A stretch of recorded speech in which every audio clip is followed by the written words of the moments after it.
If you've ever had a piece of music that you really wanted to learn, but you just weren't quite sure how to get started, so you didn't, you've come to the right place. I'm going to walk you through all of the steps that you need to get started on any piece of music. Today, I'm walking you through a 4-step process that's going to help you get started and have a clear path forward with any piece of music that you want to learn. Be sure to check the links in the description below. There is a blog post that's outlining all of these details, and there's also a link to a download for a checklist that can help you walk through this step every single time you're learning something new.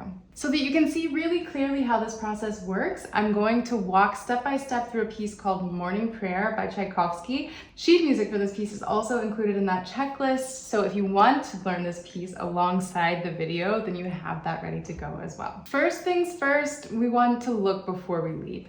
The first phase of this is quite straightforward. It's going to take a few minutes to walk you through every single element that we're going to look at, but this step, once you get used to doing this, it's going to start to come automatically to you. So again, we want to look before we leap, and there are a few key things that we want to make sure that we're checking out before we sit down and just start playing without looking at anything. The first thing that we're going to look at is our key signature. So this particular piece has 1 sharp. That means that it's either in G major or E minor. I can go ahead and give you the spoiler. This particular piece is in G major. If you're interested in how to tell the difference of whether a piece is in major or minor, let me know in the comments below and I'll work on getting some resources provided to you on that front. Once you've established which key your piece is in, please practice the scale that goes along with your piece. If you are familiar with the key that you're playing in, then maybe it's enough to practice your scale once a week and you can kind of mix it in with the other scales that you're working on. If the scale is new to you, practice your scale in every single session when you're practicing the piano. Anytime you're practicing this piece, make sure that you're playing the scale that's in the same key. This is going to get you familiar with the sharps or with the flats, and it's even better if you add in some of the common chords that pop up on that front and kind of find your way through the common harmonies as well. So since this piece is in G major, for example, you want to make sure that you know what we call our 1 chord. So the chord that's built from the first note of the scale, G major in this case. We definitely want to be familiar with our 4 chord, the 4th note in the scale, so C major, the 5 chord, D major, and from there, the usual progression is to jump back down to your 1 chord. You can also do those in this sort of classical position. Whatever way you choose to do that is fine, but it is good to kind of familiarize yourself with those harmonies. If you want to play the inversions of the chord,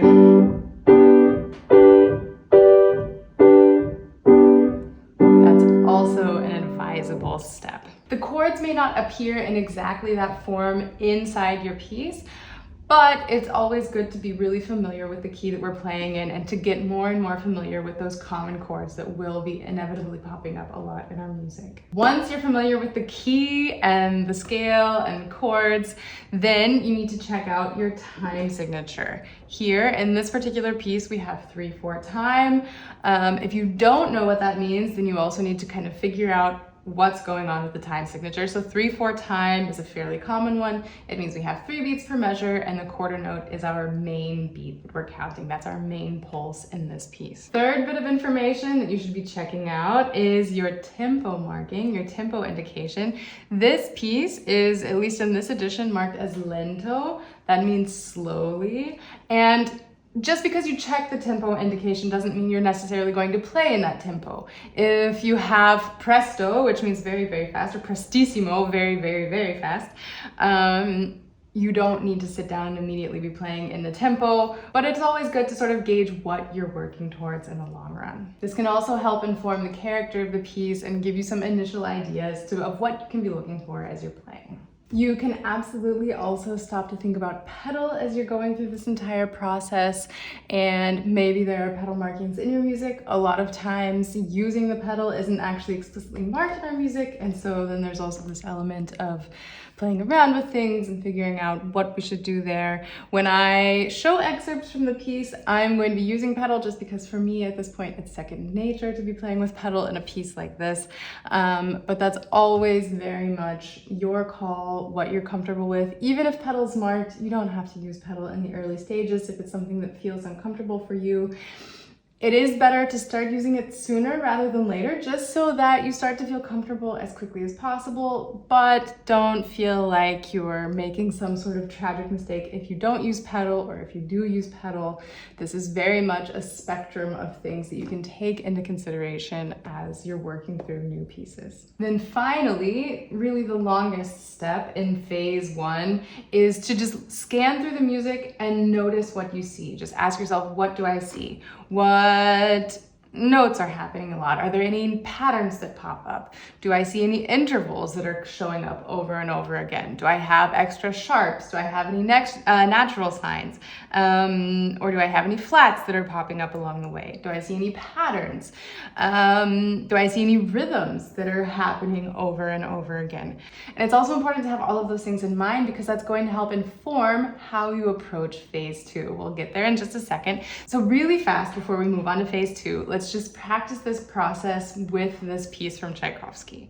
So for example, in measure one, I see a quarter note, a dotted quarter note followed by an eighth note. So we have 1, 2, 3, and that does pop up from time to time. It gets a little bit more complex. So we have this initial pattern in measure one, and then the melody has that same rhythm in measure 5 and in measure 6 and in measure 8, 9, in measure 10, 11, 12. And so it is something that's popping up a fair amount. Actually, I think those are all of them.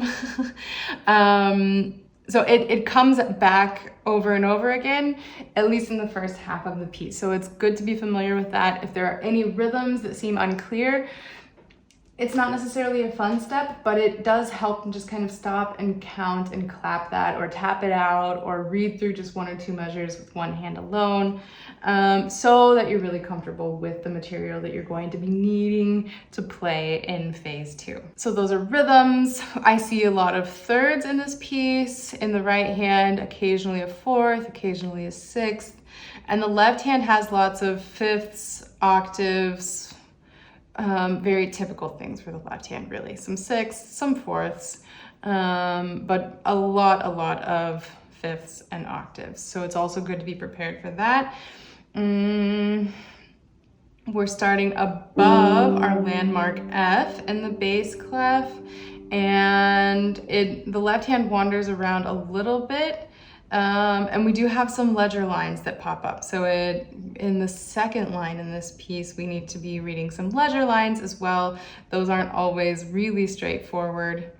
And then the lowest note in the left hand is the G that we sometimes use as a landmark note, the bottom line in the bass clef. Actually, that's another thing that you can look for when you're scanning for patterns. What's my highest note? What's my lowest note? So that if there's anything that sort of jumps out all of a sudden that's sort of an extreme that you're not used to reading, like something really low or something really high, it doesn't completely catch you off guard the first time you're playing through. So that was intervals. Dynamics, we are starting piano, and then we have a lot of crescendo, decrescendo, crescendo up to mezzo forte, back down to piano, crescendo to forte, and then come back down, and then all of a sudden it's forte again, and then it sort of fades out from there until the very end. Dynamics are also a very important thing to scan through and to keep in mind early on. It doesn't mean you have to actually, let's say, successfully play them the first time through or the first several times through, but if you're actively thinking about that from the very first phases of learning, then you're going to be able to accomplish it more quickly also. It won't cost you as much work later on down the road. You're sort of just kind of slowly, gradually over time developing these musical ideas. It's also a good idea to check for articulations. So do I see a lot of staccato? Do I see a lot of legato? Do I see any ties mixed in anywhere? Or are there any symbols that I don't recognize that I should maybe figure out what those mean before I spend a lot of time trying to play through? So in this piece, we have a lot of legato. There is one tie right before the very end. Another thing that you should always be checking for is which hand seems to have the melody. Which one should I be bringing out a little bit more than the other? Here, it looks like the right hand has the melody, at least through the majority of the piece. The left hand does have some melodic looking figures that maybe pop up in the middle or towards the end, but at the beginning the melody is very clearly in the right hand, I would say. And then there's another thing that we can look for. It's called texture, is how we describe this word.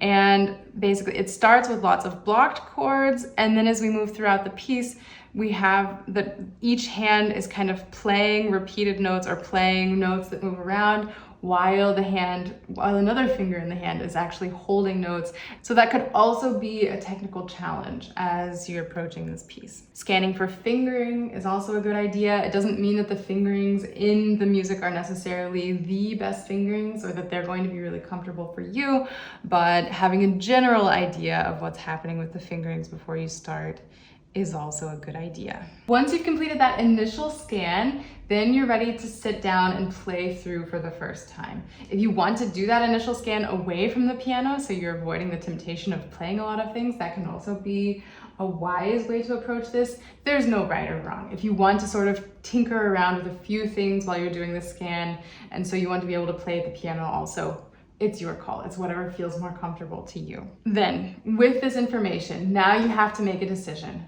Either you're going to play through the entire piece hands together just one time. We're only doing it one time, and we're going to have a lot of things that we're keeping in mind while we're doing this.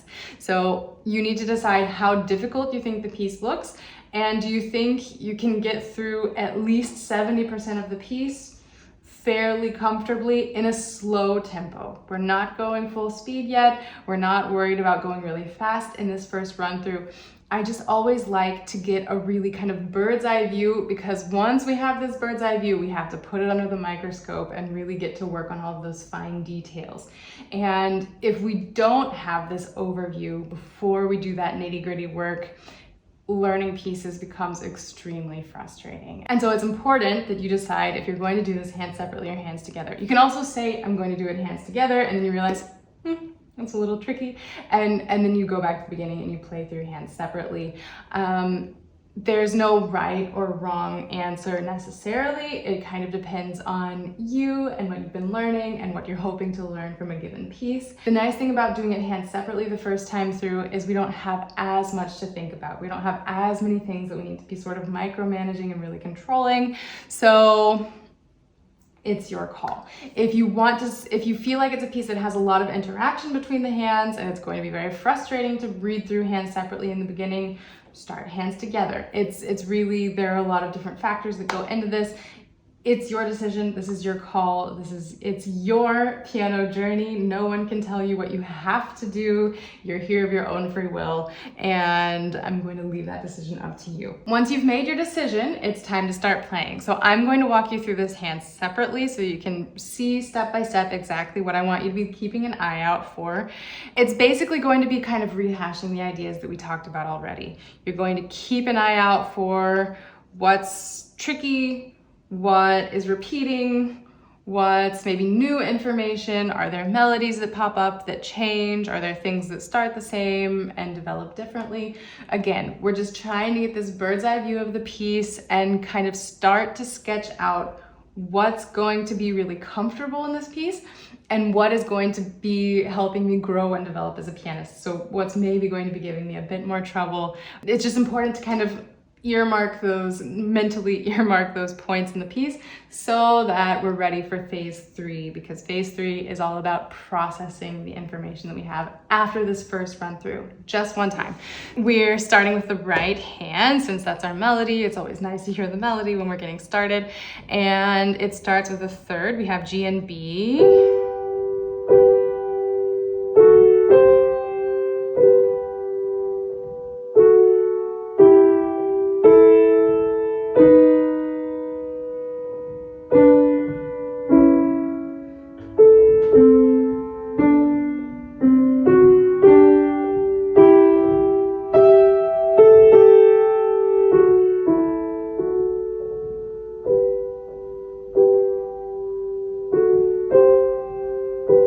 So that's from the beginning, but it's going to take a different turn now.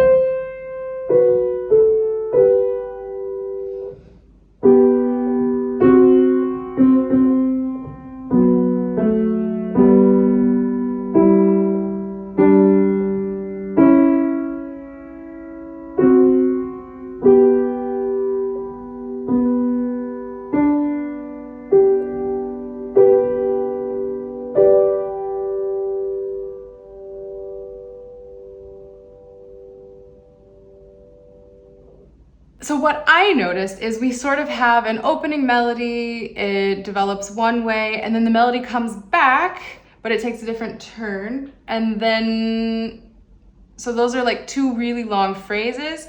And then we have a third long phrase that's something completely new. It's brand new information, and it's sort of a character change in the piece. You could also argue that what I'm calling one phrase could be considered two phrases. We're not here to split hairs. It's just important to kind of keep in mind what the structure is of the piece, how it sounds, what we notice when we're playing. And things that I think might be a bit difficult here are we have some finger changes and a couple of different points throughout the piece, and the fingering is a little bit awkward. It's a beautiful piece. It doesn't always lay really comfortably under the hand, and so keeping a really close eye on fingering is going to be something that's going to be essential for our practicing and for our planning of our practicing. So then we have the scan with the right hand. Let's go ahead and scan through the left hand also and get a bird's eye view there.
So in the opening, the right hand really has a lot going on. The fingerings are often, just like the right hand, a bit awkward. So again, I'm noticing that fingering is something that I'm really going to have to keep in mind as I'm learning this piece.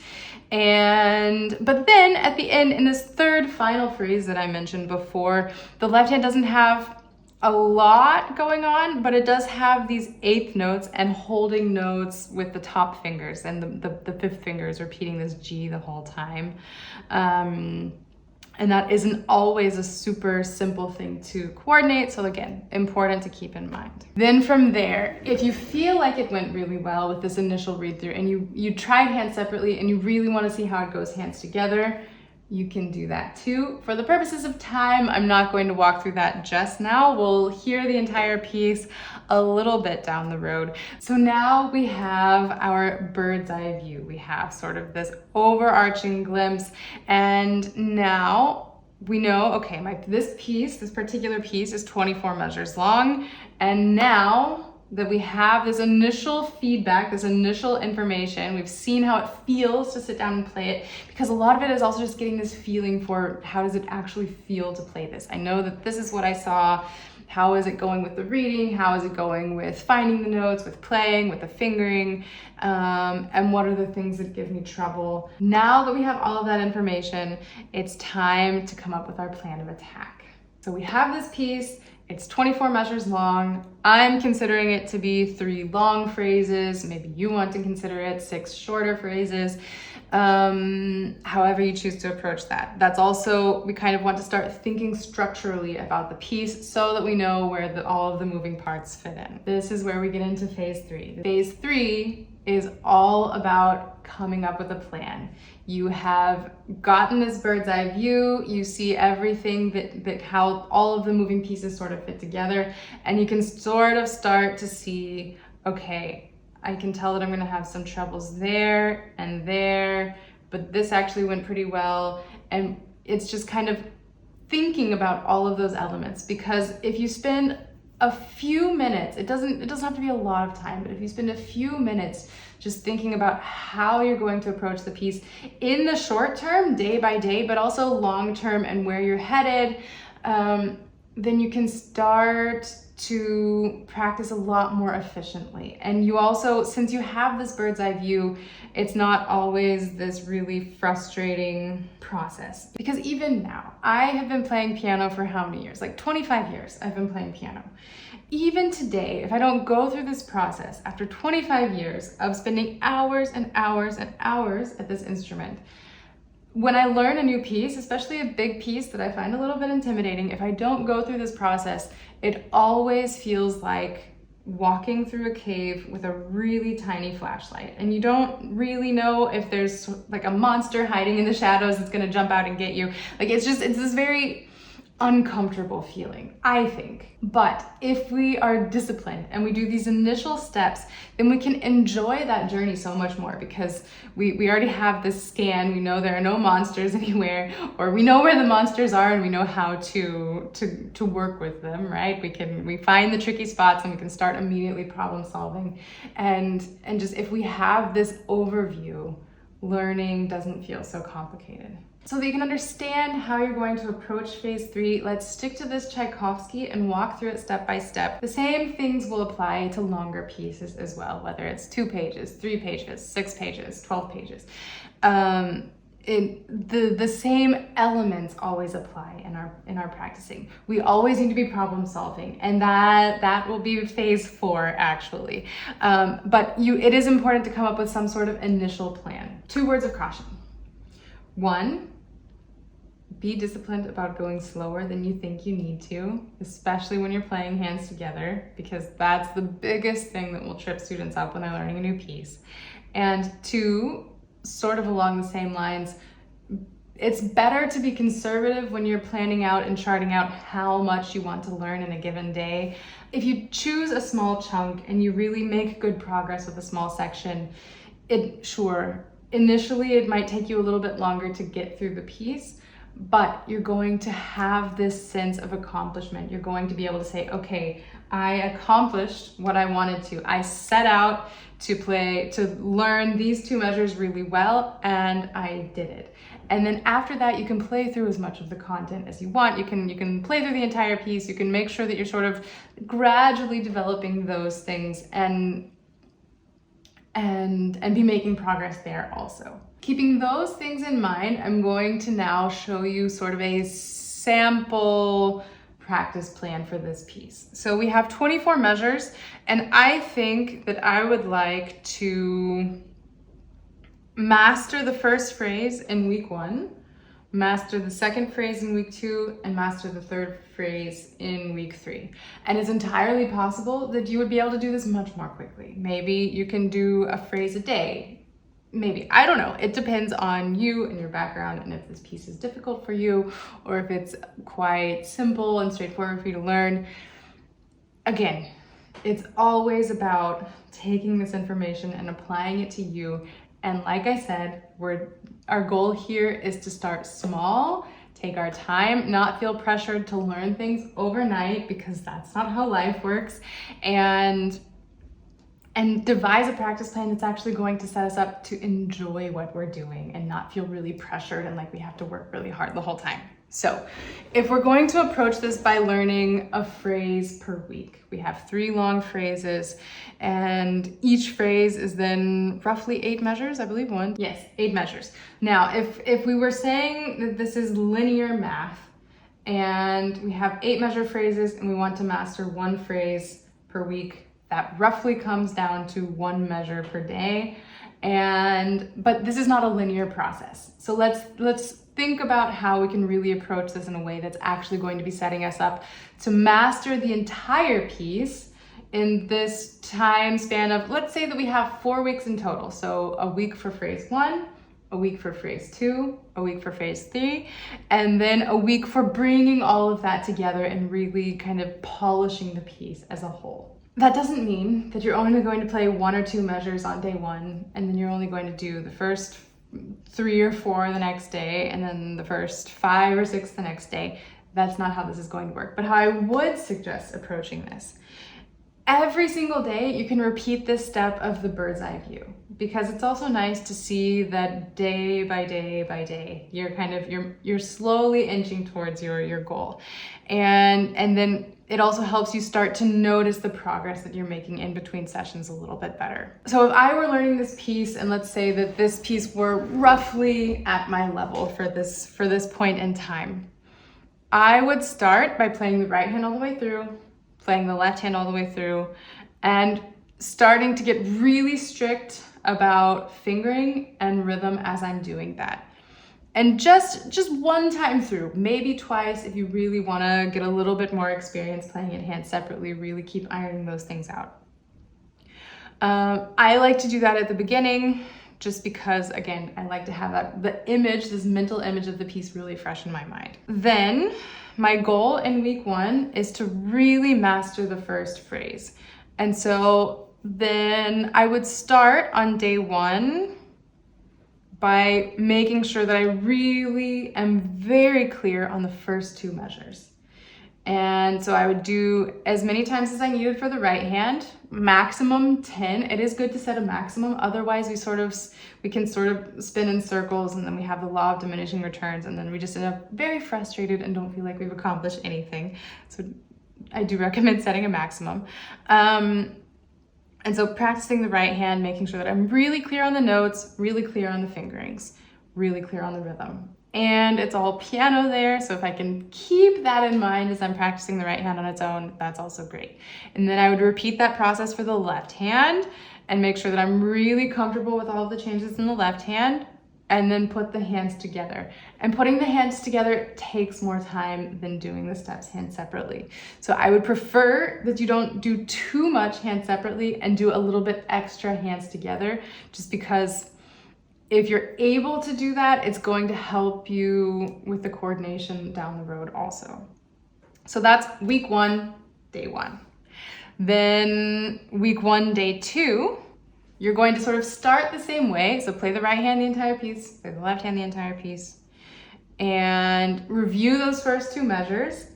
And then you're going to do measures 3 and 4. And make sure at first, right hand, then left hand, and then hands together. And not everyone loves the idea of hand separate practice. Some people say we don't play our pieces hands separately long term, so as soon as possible we should be playing hands together. I think there is something to be said for that, but if a piece is a struggle for you and you can barely get through hands separately, don't force yourself to play hands together the entire time, because if we're familiarizing ourselves not only with coordination, but also just with what exactly are my notes, we're developing our reading skills, we're developing our technique, we're thinking about musical ideas, and it's never just these dry technical exercises when we're practicing hands separately. We do have to give ourselves assignments. We do have to be listening really carefully and thinking, I think I want my melody to come out better. I don't quite hear the melody notes. Or that feels really awkward with that fingering. Maybe I should be trying this fingering. And the entire time, you should be problem solving. If you take nothing else out of this video, the entire practicing can really be boiled down to problem solving. And it's fun. It's so much more fun that way, because you get to be a detective. You get to problem solve and try to figure out how you can take this complex, beautiful musical information and get it into your brain. It's incredible that we're able to do this. And if you just kind of flip the process, and then it's not just, okay, she said play the right hand 5 times, so I'm going to play the right hand 5 times. And you do it, but you hate it the entire time because you don't like playing hands separately. You have to give yourself a task, right? You have to give yourself some sort of thing that you're listening for, because music always has to come back to the sound. Music always, always, always has to come back to the sound. And so we should always be listening really intensively while we're practicing. So I think you get the idea with this, how you can structure the practicing. I'm not going to keep going through step by step. So day 1 is the first 2 measures. Day 2 is then you review the information from day 1 and you add on the next 2 measures, and you do sort of the same process. But all the while you're reviewing the entire piece. You're doing hands separately. And you can also, if you want If you want to make a little bit more progress throughout the entire piece, but really stick to this idea of, okay, I want to master a very small section and really feel extremely comfortable with a very small section at the end of every single session. If you're able to do that, you're going to feel so much more accomplished when you finish your practice sessions, because they're small wins, but small wins add up so quickly, so much more quickly than if you practice all 24 measures every single day, but every single day you finish thinking, oh gosh, I don't know anything about this piece. I didn't understand anything. I feel like just like I'm trying to put out a fire with a colander, right? That all the water is just leaving before you have a chance to throw it on the fire. That's what happens if we try to do too much too soon. And I don't want you to go through that frustrating process, because I spent years and years and years practicing incorrectly, completely inefficiently, just this putting out a fire with the colander method. Like, it just a little bit ended up on I accomplished something in very small increments. Instead of really making concrete progress in every single section, it was sort of this process of, I don't know. And then all of a sudden, at some point, you do learn the piece, but it takes so much longer and the process is so much more frustrating. And so set yourself up for small wins. However, I started to say, and I got a little bit off track, if you want to feel like you're making a little bit more progress with the other sections, I want you to try learning a piece with 2, maximum 4 measures that you're really mastering in every section. Unless you have a piece that's 12 pages long, and then 2 measures at a time can maybe be a bit tedious. But for a piece like this, that's just 1 page long, I really would encourage you to try it. You're going to stick to that as your key win for every single session, but you're going to do an extra step. So I want you to play right hand, left hand, this bird's eye view, right? And then do your really intensive work on the small section and check that box. And then from there, you can take the 2 remaining phrases in this piece. So if we're sticking with this example, the 2 remaining phrases in this piece, and just play phrase 2, hands separately, 3, 4, 5, maximum 10 times. If you really want to make a lot of progress, hands separately. 3 or 4 is also enough. If you do that consistently every single time, you're going to start to notice, hey, it's starting to flow better. Hey, I'm starting to feel it. And you might also get to the point where you're able to play hands together 3 or 4 times, not necessarily trying to master the section, but you know it hands separately well enough that you're able to get it hands together. And then your final step, and this is where the fun part comes in, is you start at the beginning and you play as far as you can hands together. So you're going through these sections and you're sort of adding everything together that you've worked on. And so on day 3, you've mastered 6 measures, and then you're going to see if you're able to just keep moving forward hands together. And you'll probably notice that day by day it gets a little bit smoother, a little bit easier. Okay, one more thing for phase 3, and this is our planning still, right? This is how you're going to approach it on a day-by-day basis. It's really systematic to start at the beginning and work your way through, and that every single day you're sort of saying, okay, today is measures 1 and 2, and then tomorrow is 3 and 4, and then 5 and 6, and so on. You can also sort of sandwich your pieces, and so on one day you learn measures 1 and 2, and then I'd probably do 3 and 4, but then on day 3 you start with the last 2 measures. And then on day 4, you start with the 2 measures before that. And then so that you at least have a half phrase that you can play and you're working your way inwards. That's also a nice way to approach your pieces, because it also avoids this idea of, okay, I know the beginning really, really well, but the end, And we don't want to end up like that, because we can't finish a piece until we play the end. And sometimes that can sort of offset this fatigue of, oh, I'm never going to get there because I'm still only on measure 4 and I have to get all the way to the end. And so you have to know yourself. You have to know what motivates you. You have to know what works well for you. But that could be another way of approaching this. That's phase 3. You've got your plan, and do sketch it out. Do just make kind of a checklist. I like checklists. There's something very satisfying about checking something off a list and saying, I can do this, or I did what I said I was going to do. And it's for me, it's very satisfying. And I think there is sort of this reward system in the brain that when we check that list, that it reinforces this idea of, yes, I accomplished something. And Just humor me and chart it out. Just pick a short piece that you can master in the same way that we're talking about this one. You can even take this piece and give yourself a month, sketch it out, and see how it goes. That's phase 3, the planning phase. Phase 4 is reevaluate. You have to keep coming back to this plan and keep asking yourself questions and keep problem solving and keep thinking, okay, I'm making progress here, but this spot is still stuck. And why is this spot still stuck? And okay, I've tried practicing it this way, but what if I try practicing it that way? Maybe that will be more effective for me. And phase 4 is always this idea of reevaluating, because like I said before, we have to be problem solving. We have to be detectives. We have to sit down and just enjoy this process of, okay, I'm not getting it yet, but what can I try? What can I test out? What can I play around with that can help me get there, that can help me really make progress on this? If you work through each of these phases, if you use this process, I promise you're going to feel so much more secure in learning your pieces, because you're going to have a clear system that you're following. Will there be days when you're frustrated? Probably. Will there be days when it feels like nothing is working? Yeah, that happens to all of us. That happens to everybody. It also happens to me just speaking plain English. And that's maybe the last tidbit that I would like to leave you with today, because I speak 3 languages. I play the piano. And honestly, it was in learning foreign languages that I realized, okay, stuff happens. Weird stuff happens. Because when I'm speaking German and I flub up the grammar, or I just can't seem to get my tongue to work one day, then I always think, oh, do I even know German? And I know German. I know German very well.